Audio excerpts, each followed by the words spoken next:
Okay, so I am with Miss Anderson for her post-op incentive spirometry. Miss Anderson is 66 inches tall and she is 25 years old, so using our handy little chart that comes in the package with this, her goal is going to be about 2,650 milliliters. So I'm going to set this little yellow tab right here at that so she kind of knows where she's going to have a goal for that. So that is our kind of end goal, main goal. The patient probably won't hit that the first several times. This is a lot more difficult than you would think. I've never been able to hit my goal personally. So as long as you get about halfway there in the first couple times, that's great.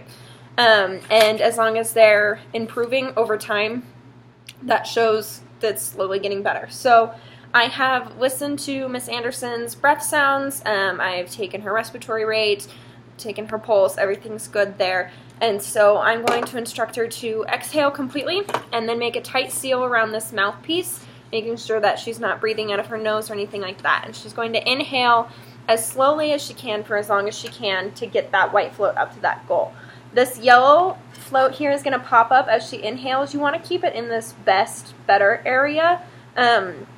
The more forceful the inhalation, the higher up that'll go, and we don't really want that because you want it to be a slow, long inhalation.